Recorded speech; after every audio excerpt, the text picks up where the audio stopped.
Hey everyone, so I am making this video because today is a little bit of a milestone. I have been living in my caravan for 6 months today, which has absolutely flown by. I can't believe that, 6 months has passed already.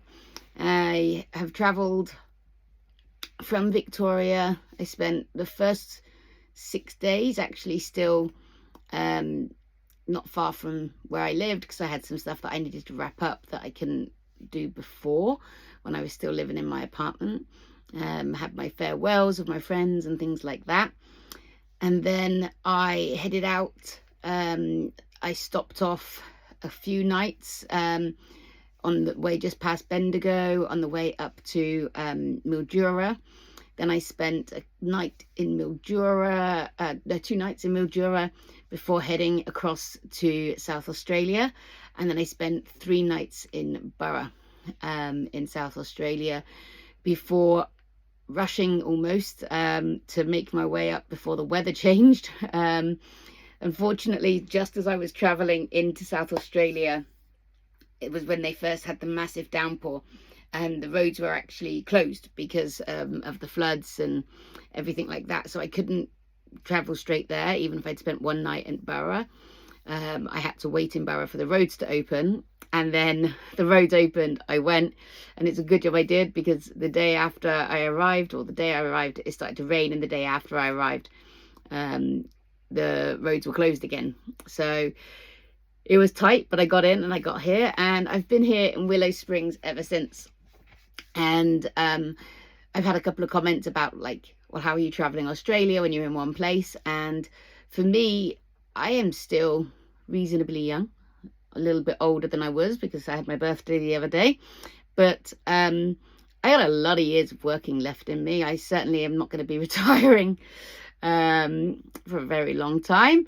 So I'm in absolutely no rush. I've got to work to live.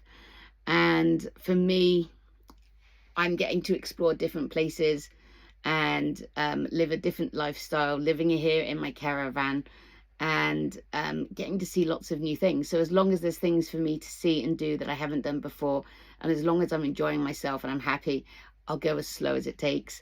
If it takes me 10, 15 years to travel the whole of Australia, well, isn't that amazing that I've had the opportunity to spend so long doing it? I want to see the real Australia. I want to see all of it. I don't just want to see the tourist hotspots, although I'm smack bang in the middle of one at the moment. But I'm really getting to know the area and the town, and I love that. So this is working for me at the moment. And while I've been here, I've been to lots of other places while I've been here. So yeah, I've been up to Farina, to Lee Creek, to Copley. I've been to Parachiona. That didn't take very long. All of those were actually in the same day. Blimman lots of times now. That's kind of where our local is, an hour away up north. Really good pizzas on a Friday night. So a little shout out there, and good pies from the bakery, which you'll have seen me talk about in my Blimman videos if you've watched them. And then further down, I've done walks and hikes, 4-wheel drive courses, all the way down the Flinders Highway, down to Hawker. I got to go to the Hawker races. That was an experience. That was definitely a local experience. But yeah, that was good fun. And then down into Quorn, there's a really nice dog park there, which I've taken Scout to. We'll be going there again tomorrow, so that's awesome. And some really cool kind of like features. We've been to Jamestown. Like I said, we were in Barra for a while. We've done Whyalla. So yeah, like there's all these different places that I've had a chance to stop off at, and Port Augusta lots of times now, because that's where we go to do our shopping once a month. And I've got more trips kind of planned, some of them back to places I've already been, some of them to new places. So yeah, I'm looking forward to that over the coming months. Also went down into Adelaide, and I've got another trip back to Adelaide planned. So yeah, lots that I'm still going to be doing.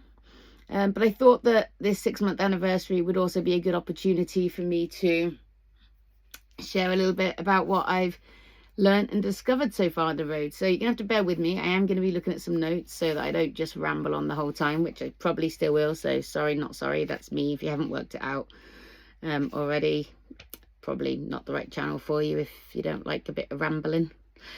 Anyway, things that I've learned so far. A big one, this is definitely big. So I moved from a 2-bed unit, and I obviously had one that was just my bedroom, and that was pretty much just my bed and my clothes in my bedroom. And then my other bedroom, I had it like set up as like an extra entertainment space. So I had my PlayStation in there. I had a lot of art supplies and things like that. And my little side hustle kind of worked out of that room as well. My printer, yeah, just all of those sorts of things. And then I had my living room, dining room, well, not dining room, living room, kitchen, sorry. And I also had a garage that was full of home stuff, tools, garden stuff, you know, just stuff that we put into garages. I did fill one 10-meter box storage container, which I still have in storage. A lot of it was keepsakes, my mattress, because a good mattress is hard to find, and if I didn't like living in the caravan, I didn't want to lose that. A couple of pieces of furniture that I really liked and kept for the same reason. And yeah, just like I say, some keepsakes and some parts for the caravan and stuff like that. So that's still, I still have that. Here is my setup. I've got my caravan, and then I've also got my gazebo with a tent, and that is pretty messy and rammed out there, but a lot of what I've got out of there I'm actually looking to sell. So I've definitely, like, I struggled to pare it back from where I was living in an apartment, but I felt like I did a really good job. When I moved into my apartment, I had a 5-ton delivery truck that I filled, and then I did about 4 loads in my Jeep Grand Cherokee as well. So yeah, I had a lot of stuff. Before that, 10 years ago when I moved here, me and my partner at the time had half a shipping container between us, that we kind of ship stuff over from the UK. So over the years, I've slowly kind of decreased my stuff. But moving into the caravan has just made me realize how little we actually need. I've sorted out so many things since I've been here. So I've sorted out my clothes, in part because I've lost quite a lot of weight, but I'll get to that afterwards. I've sorted out my art supplies and my, I want to say admin stuff, but stationery, that's the word I'm looking for, my stationery items. I found it really hard to kind of part with some of them, because I'm like, well, they're going to be useful at some time, right? We all use envelopes, we all use paper, we, you know, if we're doing art stuff, then we're going to use those paints at some point. And I've had to really like just change that mindset to just accept that there might be a bit of a financial loss involved, but actually there's a gain from not lugging so much stuff around. And so yeah, so I've got rid of a lot of those things, and then just bits and pieces that, like, things that just haven't been fit for purpose, or that I was keeping just in case. I've also made decisions about some bigger items that were for the caravan, purchased for the caravan specifically. So I had a barbecue that was came with the caravan, and I'll be honest, I'm not changed who I am. I'm not an outside cooking person. I'm actually not an outside in the evening person. You know, yes, it's nice to occasionally have a campfire. I am yet to be the one to organize a said campfire, because it's just not my bag. It's a lot of work. It's sitting in the cold if it's winter time around a fire, so you're partly cold, partly warm. And then also in the summer, it's just flies or midges everywhere, and they love me. The flies and midges, I don't feel the same about them. They drive me insane, and I just don't want to get bitten. I would rather be chilling out in my either air-conditioned or heated caravan, in the comfort, just relaxing. I am still the person I am. Yep, I still watch TV most evenings. my laptop is up and I'm either watching YouTube clips or watching something on kind of 10 Play or 7 or whatever, SBS recently. There was the football's been on there, so I've been watching that. So yeah, that's just what I prefer to do, and that's what I've been doing. So the barbecue has gone. Well, it hasn't gone. The barbecue's advertised to go. But when you live in the middle of nowhere that's about 2-3 hours from the main hub, it's hard to sell stuff. So it's advertised. I'll deal with that at some point. My battery, that's my spare King's battery, I'm actually going to sell as well.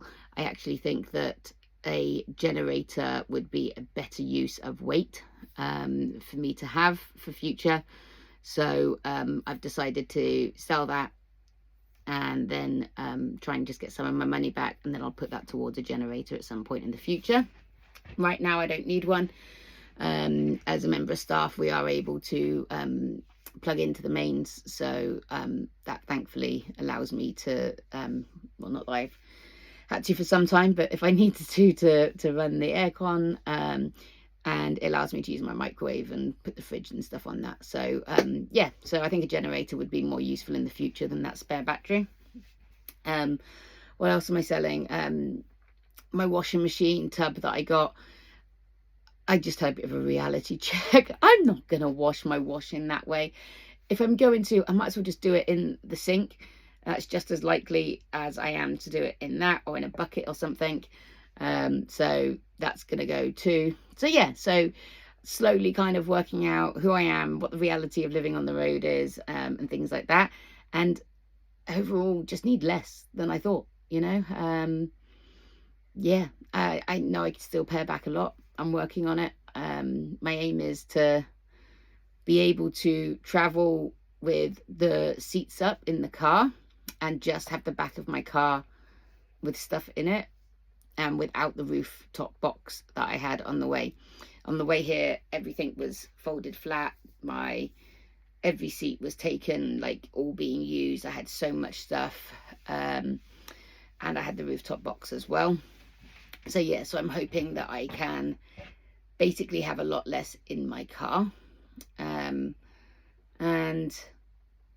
yeah, it'll just make it cheaper and easier to travel. And yeah, eventually maybe even kind of very little in the car, although I've got like my car setup stuff which I've had in my car for ages. You know, I always like to be able to make myself a coffee on the road, or be prepared with like a sleeping bag and stuff like that in my car.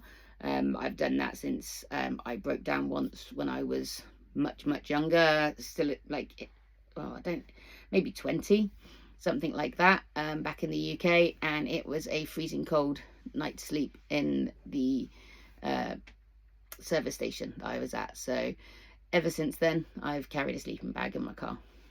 Some people carry a rug or a blanket or something like that. For me, sleeping bag, I've always had one, so it just made sense to chuck it in the car. I meant to not be rambling, sorry about that. Okay, what else have I learned? I think having less, staying on that kind of trajectory quickly though, I feel like it's been good for my soul. I feel like the less I have, the lighter I feel. Obviously I'm not carrying all the weight my car and the caravan is, but I feel like there is a psychological kind of spiritual kind of weight that we carry as well when we prioritize all of those belongings. And yeah, things that used to matter, like things used to matter a lot to me, and I feel like that is definitely fading, which, as somebody who's spent my whole life as a collector, that is a huge fundamental shift for me. Like, any member of my family will know, like, I collected lots of things. I collected rubbers, and I had a big bin of them. Like, bearing in mind, rubbers are small little razors. That's what I'm talking about. You know, this sort of size, you know. I collected novelty erasers, and I had hundreds of them. I collected Mickey Mouse and Disney memorabilia, and while I still have some, I had so much. I had shelves up in my room. I had things put up. I had things in cupboards. As I got a bit older, I had Jack Daniel's memorabilia, and a few other kind of alcohol things as well, but definitely lots of Jack Daniel's. yeah, I've just always been someone who likes to collect stuff. So to go from that mindset, from that mindset to where I am now, I'm not all the way where I want to be, but it's still a really big shift. And I think it's a good one. It's a good one for me. You know, we're all different, we're all individual, but for me, it definitely feels like lightening. The other thing that I've kind of realized is I need connection more than I felt. Oh my goodness, sorry. I am not speaking very well. I need connection more than I think. I'm a pretty independent person. I have a small select group of friends, and believe it or not, I struggle in social settings. I'm not particularly great at going up and starting conversations with people, and if people do it to me, I don't necessarily know how to continue that or want to, because I wasn't necessarily prepared for it. And I probably also am just a little bit I probably come off a little bit cold at times. I remember when I was 18, I had a t-shirt that said, "I'm not a bitch, I'm the bitch, and I miss bitch to you." My friend said that I should wear that t-shirt more often because I just had a resting bitch face whenever I went to the pub. I hope that that's not true today. I consider myself to be quite approachable, but I have realized that I need that human interaction, and I used to get that a lot in my job. My job is totally social. And actually what I've realized, I think, is I had so much interaction and so much connection in my job that I think it just didn't give me the energy, and it didn't give me the headspace for that in my social life. I think that my job before I left it as a social worker, I think that it was draining in a lot of ways that I didn't realize, and I think socially is one of them. I managed it okay. It was fine. In fact, I enjoyed the social element of the job. It was one of the things I like I say, I am a people person in that sense. But yeah, I think that I now kind of have more energy to put towards building relationships and connections and things like that. And, you know, on my days off, I will still pop in sometimes and join the team in like their morning break or something like that. And that's just because it's just me and Scout. So if I don't go and do that, I could potentially not talk to anyone all day. And I don't want to do that. And it's not healthy for me to do that. So yeah, that's been interesting for me to realize the impact my job had, and that actually I'm probably a bit more social than I realize. But the good thing is, because I'm an all-rounder, I do a lot of housekeeping and things like that, but I also do reception for the other half of the time. So I get to meet loads of people coming in, and it's nice because these people are mad that you're coming in, which a lot of people were. So it's good interactions. People are usually pretty jolly. I mean, I don't think I've had any complaints, actually. You know, things that need to be addressed, but no complaints or anything like that, you know. So yeah, the interactions are good, so I really enjoy that part of my role. But I also now have energy to put towards building relationships as well, so that's really nice. This is something that was a bit of a surprise to me as well. When I split up from my ex, and moved into my apartment, so January last year in 2025, I moved January? No, it must have been February. So February I moved into my own apartment. We'd separated before that, but I moved in February. And anyway, but I remember that first month when it was quiet, I was like, what's going on? It actually made me feel really anxious, like just not used to quiet. I come from a big family, and then I've always lived with partners or in shared houses and things like that. So living on my own, actually apart from 3 months when I bought a house and hated it so much living on my own that I moved back home and sold the house when I was like 19. Big mistake financially, but there you go. But I did that. But other than those 3 months, I don't think I'd ever lived on my own. So it was really disconcerting for me. But being out here, it's not even just the being alone. It's the quiet. It's the whole area. Like, I'm in the middle. I mean, it's technically the desert, but it's a really grassy desert at the moment because you've had loads of rain. But I'm in the middle of nowhere. Like, the nearest towns are an hour in either direction, and the one north doesn't even have a shop, so I don't think we can call that a town. No offense, Blimmen.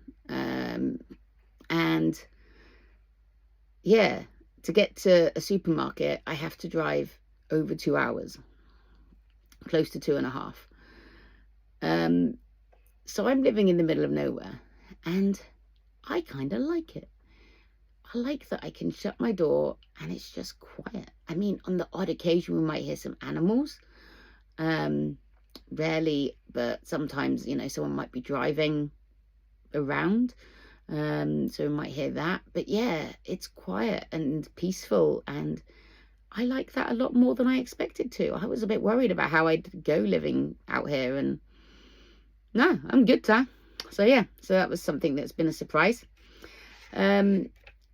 This I already kind of touched on slightly, but since I moved into the caravan, I started trying to lose some weight a little bit beforehand.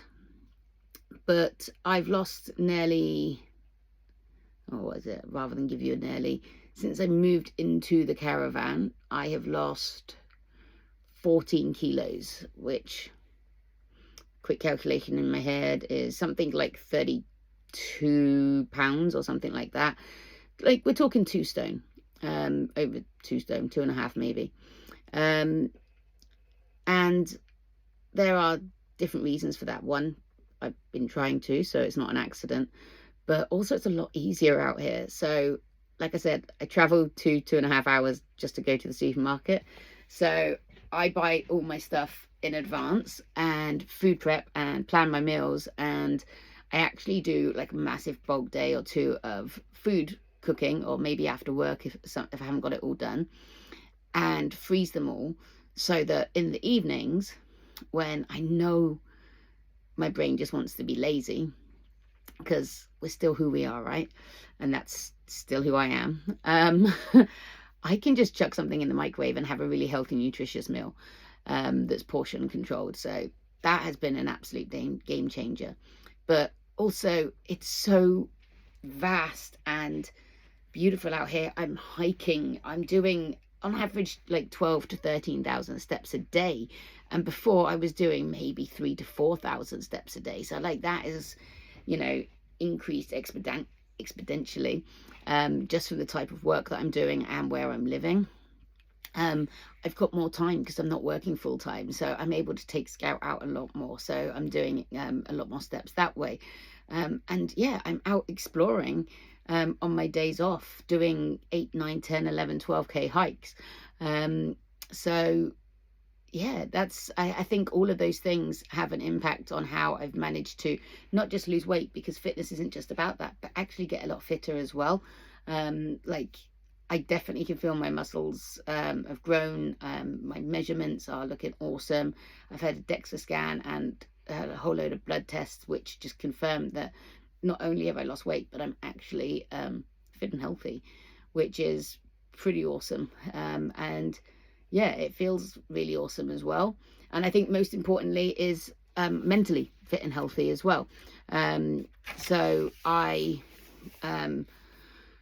have struggled with my mental health for sure.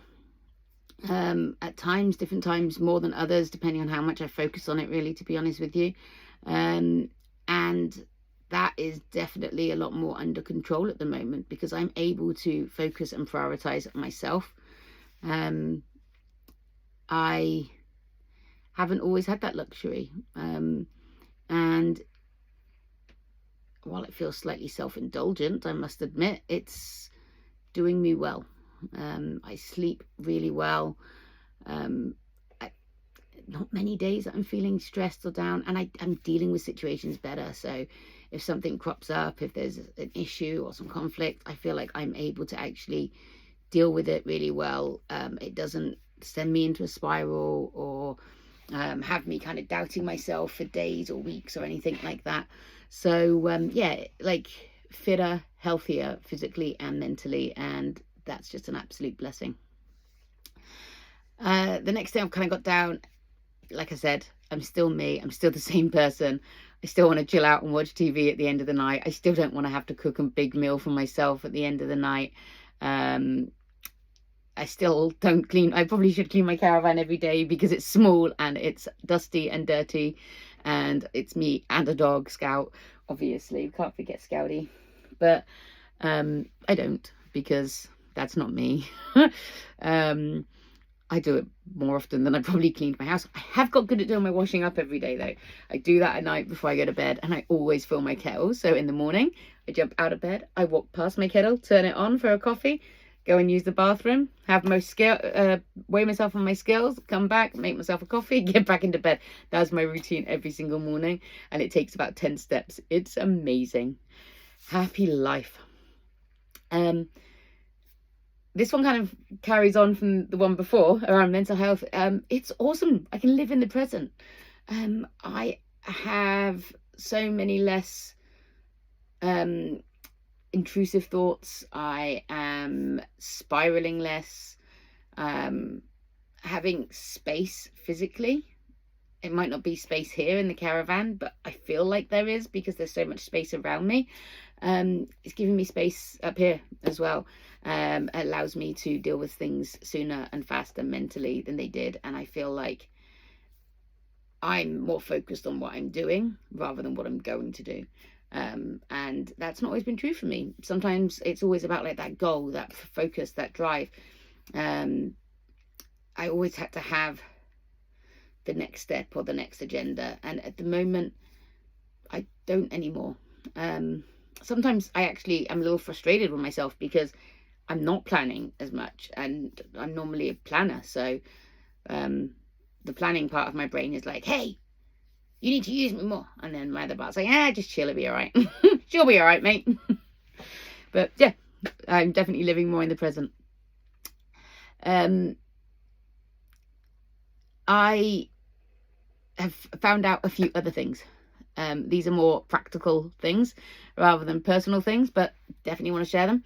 So first of all, a bit of a gripe. This is one of my definite gripes about living out here, and I feel sorry for the people that have done it forever and will forever, because free postage isn't free postage when you live out here. Apparently, even though you have to pick it up from the post office yourself quite often, the free postage doesn't count, and you end up having to pay postage costs out here, and they're absolutely extortionate. Like, I have to get Scout's food shipped here because I can't get it in Port Augusta. I'd have to travel all the way into Adelaide, which is like 5.5 hours to get her food.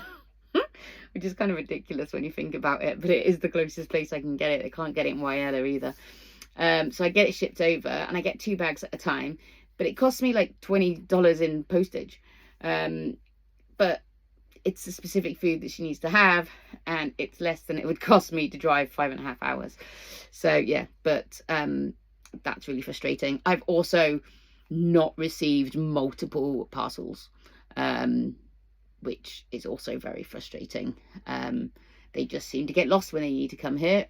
Or one company was a courier company who refused to actually deliver it here and told me I had to go and pick it up from their depot, and kept sending me reminders. And I'm like, I've spoken to you. I'm 5.5 hours away. You're the delivery company. Deliver. They didn't. I've learned that I love off-road driving. So we've got Skytrek here at Willow Springs, which I've done a couple of times now, and it is so much fun. It's fun because it's beautiful and stunning, and just like spectacular. Like, the views are just, they just change all the time, and it's just spectacular. I can't say more than that. But the actual driving part of it as well, like, it's just so much fun. It's a little bit like being on a roller coaster. I did one actually at one of the neighbouring parks at Ronsley Park as well. There's a station stay down there. It's about 40 minutes south of us. And when they've got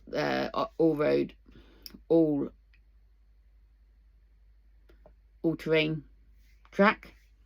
Train's the wrong word, but anyway, they've got one track that's easier one, and then they've got a harder track that's just for four-wheel driving. And that literally felt a bit like a roller coaster, because there's a part on it where you go up and then you're like, I can't actually see where I need to go. I literally was like, nobody would have moved the sign to send people off a cliff, right? That would be really psychopathic. But yeah, it was a little squeaky pant moment for a bit. But videos on both of those trips, or all of those trips, to come. I have pimped my car out, because I kind of knew I was going to love it. So I've got myself a big bull bar and bash plates and stuff like that to do more off-roading. So I'm really looking forward to the chance to do that. However, I also learnt the hard way, when you're here and living somewhere like this where there's lots of rocks and stones, you need to reduce your tyre pressure. Nobody bothered to tell me that when I got here. And I know you have to do it for like sand and like corrugated roads, but these weren't corrugated roads. They were just stony ones, which when I say it out loud sounds really stupid, but you know, there was a lot going on at the time. And I blew 2 tires, one on the way to a doctor's appointment in Hawker and one on the way to a dentist appointment in Adelaide. So that was a little bit concerning, because I still had a very, very long drive, because both of those happened on our driveway here. So before I'd basically left, well, not basically, before I had left the property. So both of those were a little bit scary, but the family that I work for helped me out on both occasions, and we put the spare on, so my spare has had a lot of work. And since then I have upgraded to all-terrain tyres, and I now know to change my air pressure. Something I definitely recommend to anyone is have yourself a decent air compressor. That it's heavy, but that will 100% be staying in my car. That's not going anywhere. And the last one is that when you live somewhere like this, I mean, Australia is known for having very different views of distance, but I've definitely learned that down the road it means at least an hour away. So that's different. Things that I've learned about living in the country that aren't about me personally, that have kind of just blown my mind a little bit. And I won't go into detail on these because it's not my personal information, but my manager's got a couple of little kids. One of them's getting ready for kindy. And yeah, just learning about how education works when you live in the outback, and how they make decisions around whether your kid gets a bus to get to school or not, or whether they just have to not go into the school, or you have to get them in, even though it's like an hour and a half away for young kids. But also the amazing services that they have that actually do things online these days, which is an absolute game changer, I'm sure, compared to her parents' experiences. The health service out here, how health works. So another video yet to come, but there's been a couple of incidents. I may or may not be a little bit accident prone. Who knew? Anyone that knows me. But I potentially either broke my finger, not seriously, not like it was like all crooked and stuff, but you know, hairline fracture, or a badly bruised bone when I trapped my finger in the door.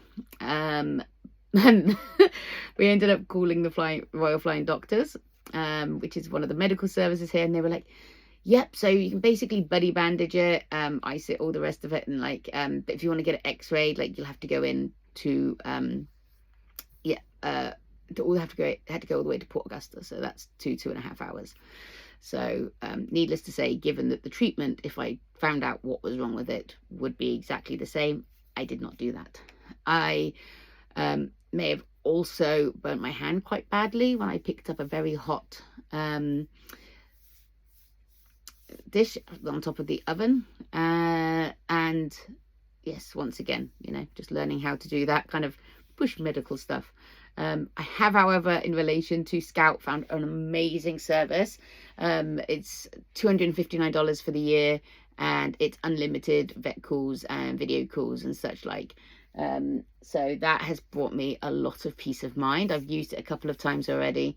So when Scout's not feeling good, I can speak to someone straight away. It's 24/7. And yeah, that's an amazing service for anyone that's living rurally, remotely, traveling, doesn't have a main vet. Strongly recommend. It's called, I think it's just called Vet Chat. So yeah, strongly recommend that. But yeah, this video has gone on for ages, and I know people don't really like really long videos. Maybe I'll make a short to summarize all of this in less than 3 minutes. But we are heading on for 36 minutes now. So thank you if you have stayed with me to listen to all of my experiences. Let me know if there's anything specific you would like to know. I'm contemplating maybe doing a finances one to talk about kind of like how much it costs to set up the van, and potentially how much my outgoings are each month. If that's of interest to people, let me know in the comments. But yeah, I am loving this. I can't see it changing. A lot of that storage unit, if not all of it, is going to be going later on this year, because this is me, this is my home, this is Scout's home, and I can't wait to share my adventures with you all. Thanks very much. Bye.